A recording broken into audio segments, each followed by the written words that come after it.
بالله من الشيطان الرجيم. بسم الله الرحمن الرحيم. قال ألم أقل لك إنك لن تستطيع معي صبرا قال إن سألتك عن شيء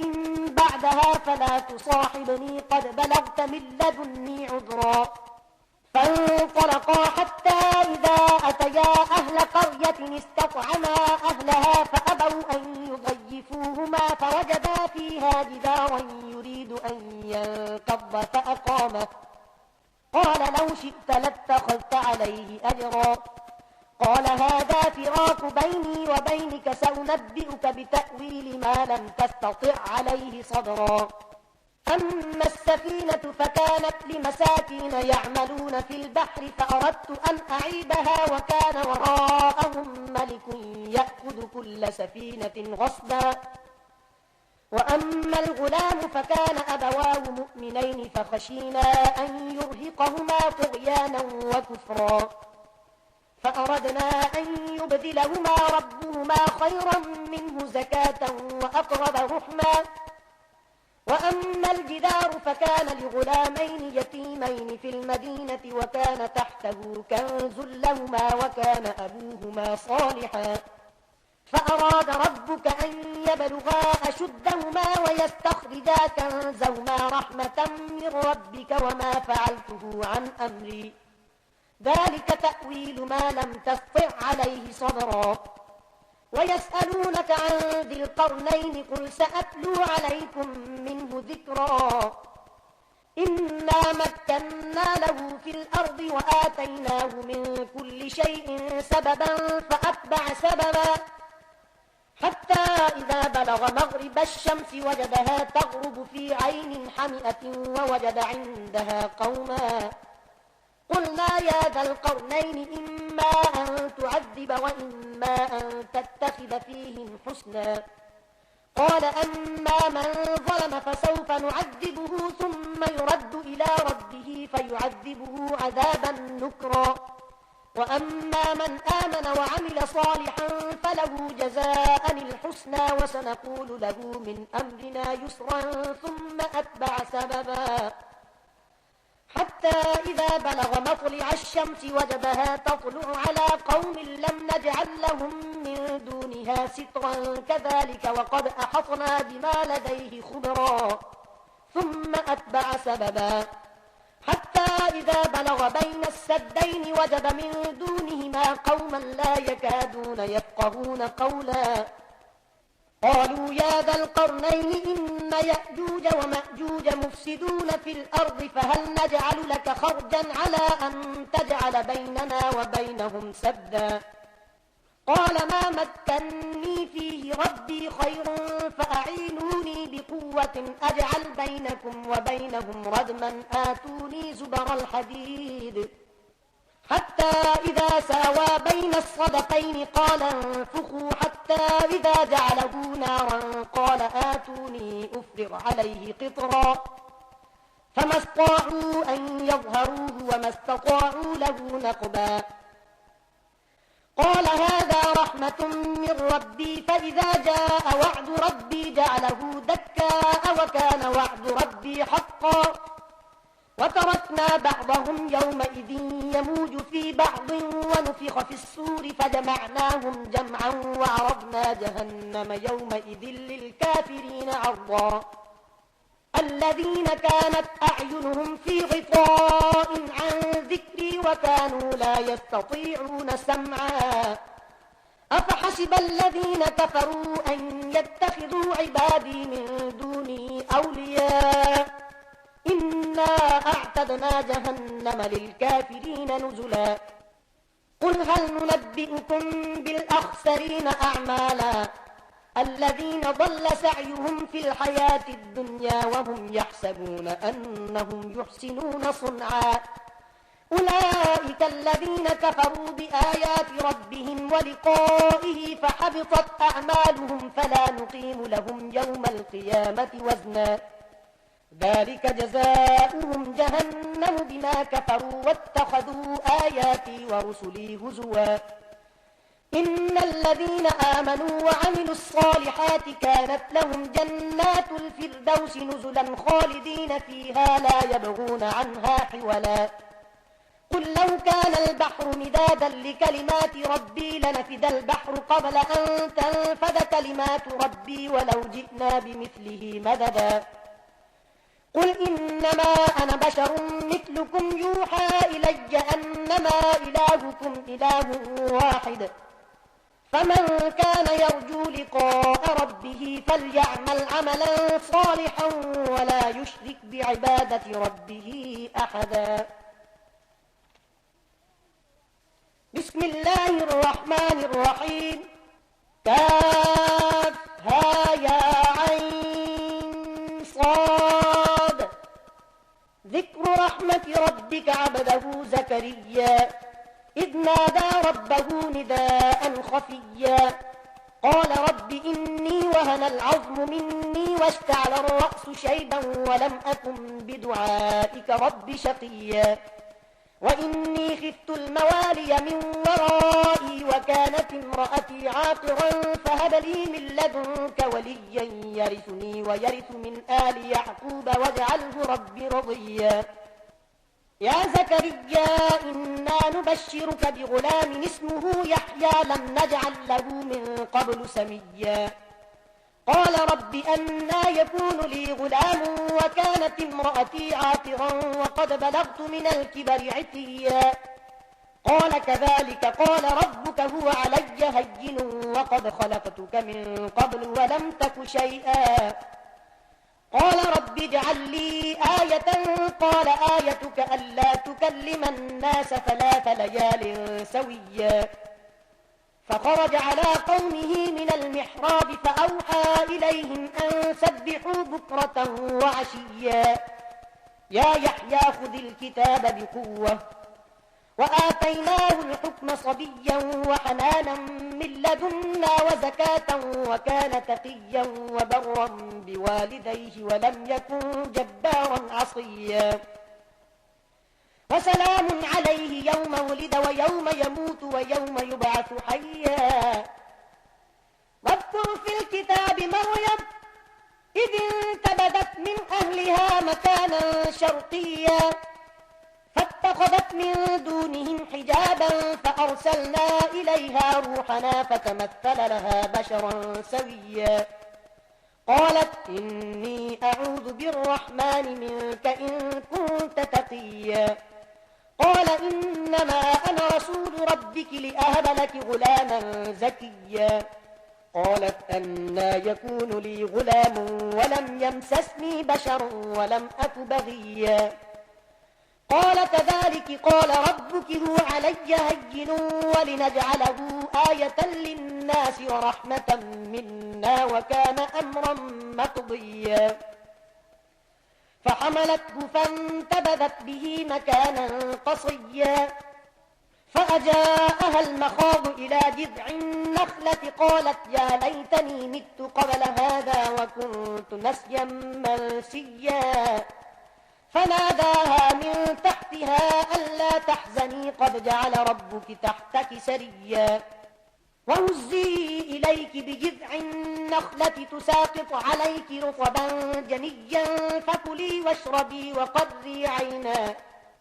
فإما ترين من البشر أحدا فقولي إني نذرت للرحمن صوما فلن أكلم اليوم إنسيا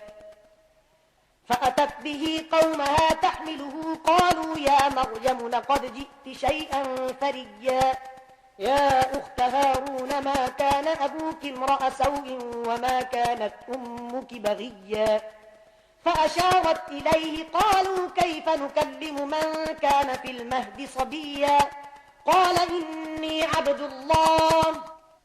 آتاني الكتاب وجعلني نبيا وجعلني مباركا أينما كنت وأوصاني بالصلاة والزكاة ما دمت حيا وبرا بوالدتي ولم يجعلني جبارا شقيا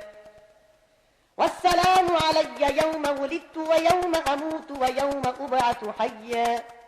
ذلك عيسى بن مريم قول الحق الذي فيه يمترون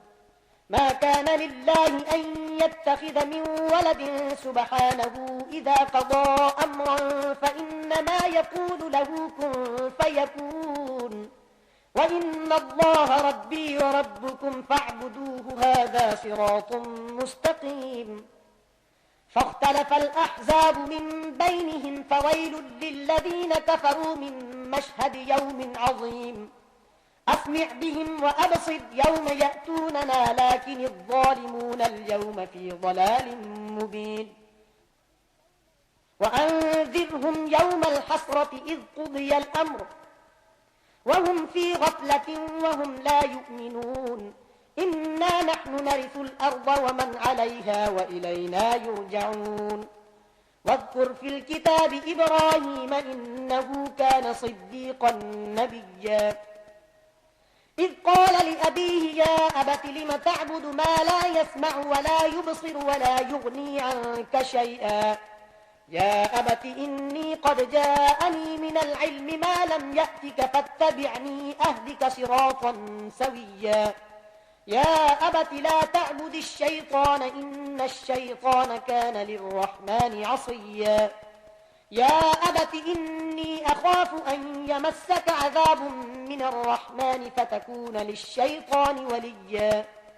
قال أراغب أنت عن آلهتي يا إبراهيم لئن لم تنته لأرجمنك واهجرني مليا قال سلام عليك سأستغفر لك ربي إنه كان بي حفيا وأعتزلكم وما تدعون من دون الله وأدعو ربي عسى ألا أكون بدعاء ربي شقيا فلما اعتزلهم وما يعبدون من دون الله وهبنا له إسحاق ويعقوب وكلا جعلنا نبيا ووهبنا لهم من رحمتنا وجعلنا لهم لسان صدق عليا واذكر في الكتاب موسى إنه كان مخلصا وكان رسولا نبيا وناديناه من جانب الطور الأيمن وقربناه نجيا ووهبنا له من رحمتنا أخاه هارون نبيا واذكر في الكتاب إسماعيل إنه كان صادق الوعد وكان رسولا نبيا وكان يأمر أهله بالصلاة والزكاة وكان عند ربه مرضيا واذكر في الكتاب إدريس إنه كان صديقا نبيا ورفعناه مكانا عليا أولئك الذين أنعم الله عليهم من النبيين من ذرية آدم وممن حملنا مع نوح ومن ذرية إبراهيم وإسرائيل وممن هدينا واجتبينا إذا تتلى عليهم آيات الرحمن خروا سجدا وبكيا فخلف من بعدهم خلف أضاعوا الصلاة واتبعوا الشهوات فسوف يلقون غيا إلا من تاب وآمن وعمل صالحا فأولئك يدخلون الجنة ولا يظلمون شيئا جنات عدن التي وعد الرحمن عباده بالغيب إنه كان وعده مأتيا لا يسمعون فيها لغوا إلا سلاما ولهم رزقهم فيها بكرة وعشيا تلك الجنة التي نورث من عبادنا من كان تقيا وما نتنزل إلا بأمر ربك له ما بين أيدينا وما خلفنا وما بين ذلك وما كان ربك نسيا رب السماوات والأرض وما بينهما فاعبده واصطبر لعبادته هل تعلم له سميا ويقول الإنسان أئذا ما مت لسوف أخرج حيا أولا يذكر الإنسان أنا خلقناه من قبل ولم يك شيئا فوربك لنحشرنهم والشياطين ثم لنحضرنهم حول جهنم جثيا ثم لننزعن من كل شيعة أيهم أشد على الرحمن عتيا ثم لنحن أعلم بالذين هم أولى بها صليا وإن منكم إلا واردها كان على ربك حتما مقضيا ثم ننجي الذين اتقوا ونذر الظالمين فيها جثيا وإذا تتلى عليهم آياتنا بينات قال الذين كفروا للذين آمنوا أي الفريقين خير مقاما وأحسن نديا وكم أهلكنا قبلهم من قرن هم أحسن أثاثا ورئيا قل من كان في الضلالة فليمدد له الرحمن مدا حتى إذا رأوا ما يوعدون إما العذاب وإما الساعة فسيعلمون من هو شر مكانا وأضعف جندا ويزيد الله الذين اهتدوا هدى والباقيات الصالحات خير عند ربك ثوابا وخير مردا أفرأيت الذي كفر بآياتنا وقال لأوتين مالا وولدا أطلع الغيب أم اتخذ عند الرحمن عهدا كلا سنكتب ما يقول ونمد له من العذاب مدا ونرثه ما يقول ويأتينا فردا واتخذوا من دون الله آلهة ليكونوا لهم عزا كلا سيكفرون بعبادتهم ويكونون عليهم ضدا ألم تر أنا أرسلنا الشياطين على الكافرين تؤزهم أزا فلا تعجل عليهم إنما نعد لهم عدا يوم نحشر المتقين إلى الرحمن وفدا ونسوق المجرمين إلى جهنم وردا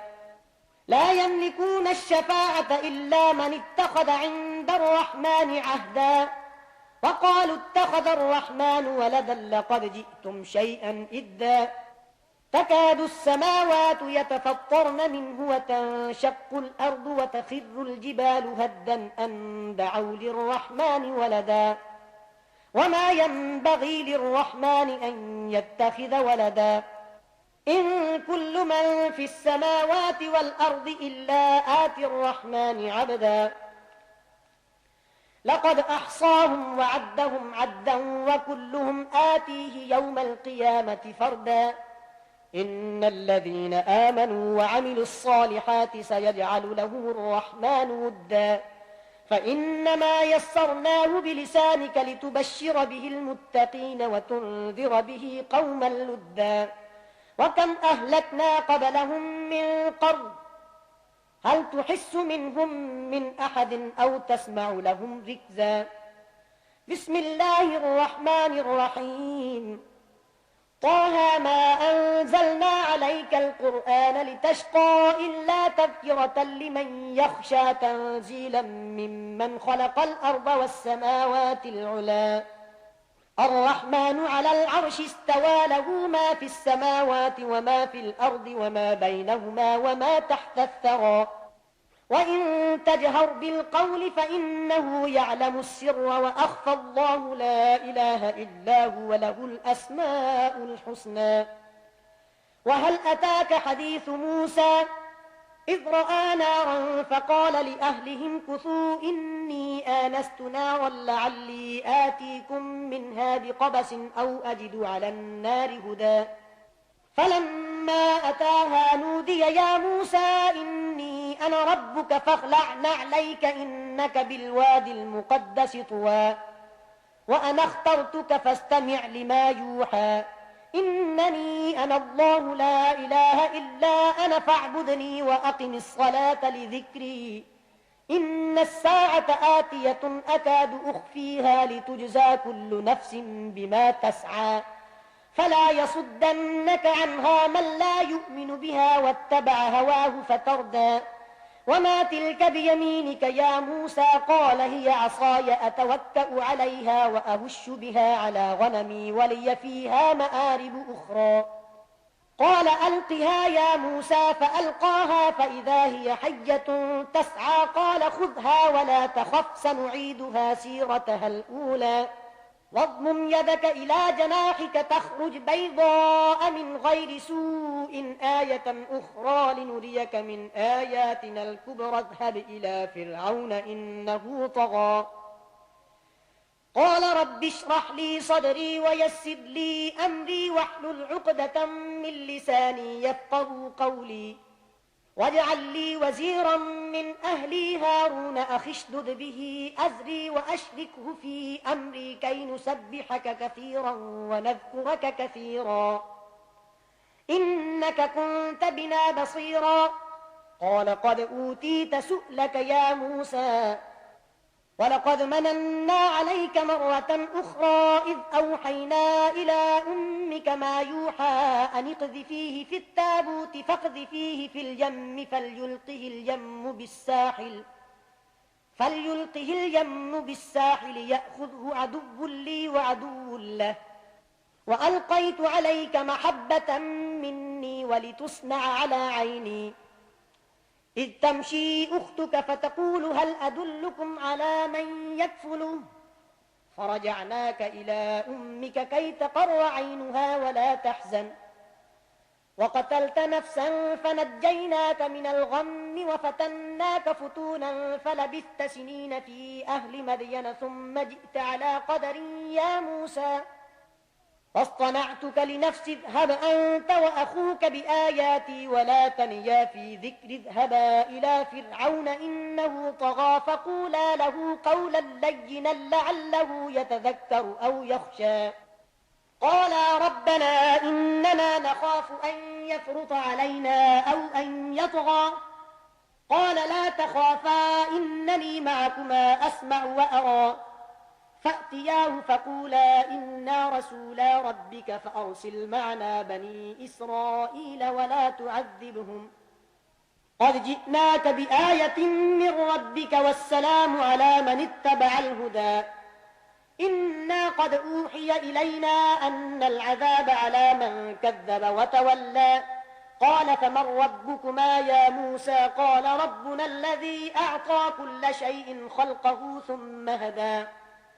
قال فما بال القرون الأولى قال علمها عند ربي في كتاب لا يضل ربي ولا ينسى الذي جعل لكم الأرض مهدا وسلك لكم فيها سبلا وأنزل من السماء ماء فأخرجنا به أزواجا من نبات شتى كلوا وارعوا أنعامكم إن في ذلك لآيات لأولي النهى منها خلقناكم وفيها نعيدكم ومنها نخرجكم تارة أخرى ولقد أريناه آياتنا كلها فكذب وأبى قال أجئتنا لتخرجنا من أرضنا بسحرك يا موسى فلنأتينك بسحر مثله فاجعل بيننا وبينك موعدا لا نخلفه نحن ولا أنت مكانا سوى قال موعدكم يوم الزينة وأن يحشر الناس ضحى فتولى فرعون فجمع كيده ثم أتى قال لهم موسى ويلكم لا تفتروا على الله كذبا فيسحتكم بعذاب وقد خاب من افترى فتنازعوا أمرهم بينهم وأسروا النجوى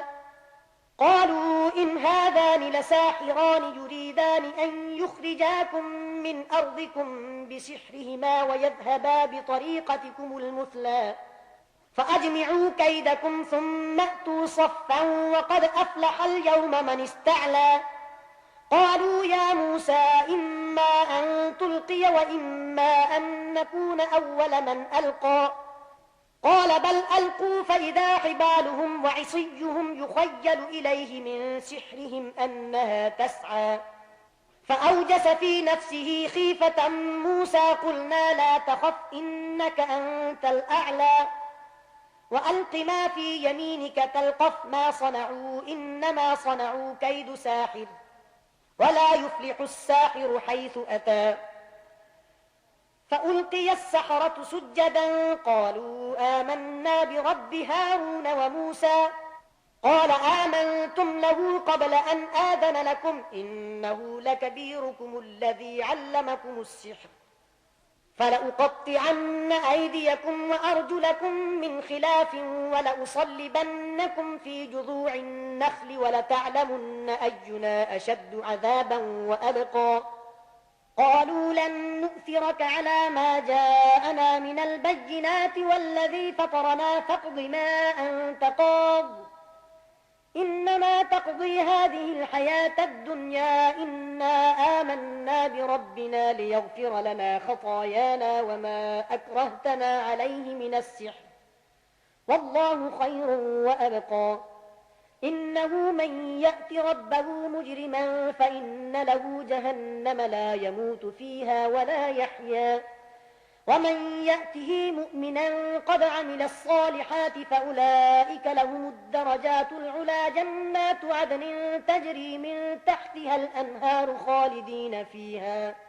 وذلك جزاء من تزكى ولقد أوحينا إلى موسى أن أسر بعبادي فاضرب لهم طريقا في البحر يبسا لا تخاف دركا ولا تخشى فأتبعهم فرعون بجنوده فغشيهم من الجم ما غشيهم وأضل فرعون قومه وما هدى يا بني إسرائيل قد أنجيناكم من عدوكم وواعدناكم جانب الطور الأيمن ونزلنا عليكم المن والسلوى كلوا من طيبات ما رزقناكم ولا تطغوا فيه فيحل عليكم غضبي ومن يحلل عليه غضبي فقد هوى وإني لغفار لمن تاب وآمن وعمل صالحا ثم اهتدى وما أعجلك عن قومك يا موسى قال هم أولئك على أثري وعجلت إليك ربي لترضى قال فإنا قد فتنا قومك من بعدك وأضلهم السامري فرجع موسى إلى قومه غضبان أسفا قال يا قوم ألم يعدكم ربكم وعدا حسنا أفطال عليكم العهد أم أردتم أن يحل عليكم غضب من ربكم فأخلفتم موعدي قالوا ما أخلفنا موعدك بملكنا ولكننا حملنا أوزارا من زينة القوم فقذفناها فكذلك ألقى السامري فأخرج لهم عجلا جسدا له خوار فقالوا هذا إلهكم وإله موسى فنسي أفلا يرون ألا يرجع إليهم قولا ولا يملك لهم ضرا ولا نفعا ولقد قال لهم هارون من قبل يا قوم إنما فتنتم به وإن ربكم الرحمن فاتبعوني وأطيعوا أمري قالوا لن نبرح عليه عاكفين حتى يرجع إلينا موسى قال يا هارون ما منعك إذ رأيتهم ضلوا ألا تتبعا أفعصيت أمري قال يا ابن أم لا تأخذ بلحيتي ولا برأسي إني خشيت أن تقول فرقت بين بني إسرائيل ولم ترقب قولي قال فما خطبك يا سامري قال بصرت بما لم يبصروا به فقبضت قبضة من أثر الرسول فنبذتها وكذلك سولت لي نفسي قال فاذهب فإن لك في الحياة أن تقول لا مساس وإن لك موعدا لن تخلفه وانظر إلى إلهك الذي ظلت عليه عاكفا لنحرقنه ثم لننسفنه في اليم نسفا إنما إلهكم الله الذي لا إله إلا هو وسع كل شيء علما كذلك نقص عليك من أنباء ما قد سبق وقد آتيناك من لدنا ذكرا من أعرض عنه فإنه يحمل يوم القيامة وزرا خالدين فيه وساء لهم يوم القيامة حملا يوم ينفخ في الصور ونحشر المجرمين يومئذ زرقا يتخافتون بينهم إن لبثتم إلا عشرا نحن أعلم بما يقولون إذ يقول أمثلهم طريقة إن لبثتم إلا يوما ويسألونك عن الجبال فقل ينسفها ربي نسفا فيذرها قاعا صفصفا لا ترى فيها عوجا ولا أمتا يومئذ يتبعون الداعي لا عوج له وخشعت الأصوات للرحمن فلا تسمع إلا همسا يومئذ لا تنفع الشفاعة إلا من أذن له الرحمن ورضي له قولا يعلم ما بين أيديهم وما خلفهم ولا يحيطون به علما وعنت الوجوه للحي القيوم وقد خاب من حمل ظلما ومن يعمل من الصالحات وهو مؤمن فلا يخاف ظلما ولا هضما وكذلك أنزلناه قرآنا عربيا وصرفنا فيه من الوعيد لعلهم يتقون أو يحدث لهم ذكرا فتعالى الله الملك الحق ولا تعجل بالقرآن من قبل أن يقضى إليك وحيه وقل رب زدني علما ولقد عهدنا إلى آدم من قبل فنسي ولم نجد له عزما وإذ قلنا للملائكة اسجدوا لآدم فسجدوا إلا إبليس أبى فقلنا يا آدم إن هذا عدو لك ولزوجك فلا يخرجنكما من الجنة فتشقى إن لك ألا تجوع فيها ولا تعرى وأنك لا تظمأ فيها ولا تضحى فوسوس إليه الشيطان قال يا آدم هل أدلك على شجرة الخلد وملك لا يبلى فأكلا منها فبدت لهما سوآتهما وطفقا يخصفان عليهما من ورق الجنة وعصى آدم ربه فغوى ثم اجتباه ربه فتاب عليه وهدى قال اهبطا منها جميعا بعضكم لبعض عدو فإما يأتينكم مني هدى فمن اتبع هداي فلا يضل ولا يشقى ومن أعرض عن ذكري فإن له معيشة ضنكا ونحشره يوم القيامة أعمى قال رب لم حشرتني أعمى وقد كنت بصيرا قال كذلك أتتك آياتنا فنسيتها وكذلك اليوم تنسى وكذلك نجزي من أسرف ولم يؤمن بآيات ربه ولعذاب الآخرة أشد وأبقى أفلم يهد لهم كم أهلكنا قبلهم من القرون يمشون في مساكنهم إن في ذلك لآيات لأولي النهى ولولا كلمة سبقت من ربك لكان لزاما وأجل مسمى فاصبر على ما يقولون وسبح بحمد ربك قبل طلوع الشمس وقبل غروبها ومن آناء الليل فسبح وأطراف النهار لعلك ترضى ولا تمدن عينيك إلى ما متعنا به أزواجا منهم زهرة الحياة الدنيا لنفتنهم فيه ورزق ربك خير وأبقى وأمر أهلك بالصلاة واصطبر عليها لا نسألك رزقا نحن نرزقك والعاقبة للتقوى وقالوا لولا يأتينا بآية من ربه أولم تأتهم بينة ما في الصحف الأولى ولو أنا أهلكناهم بعذاب من قبله لقالوا ربنا لولا أرسلت إلينا رسولا فنتبع آياتك من قبل أن نذل ونخزى قل كل متربص فتربصوا فستعلمون من أصحاب الصراط السوي ومن اهتدى صدق الله العظيم.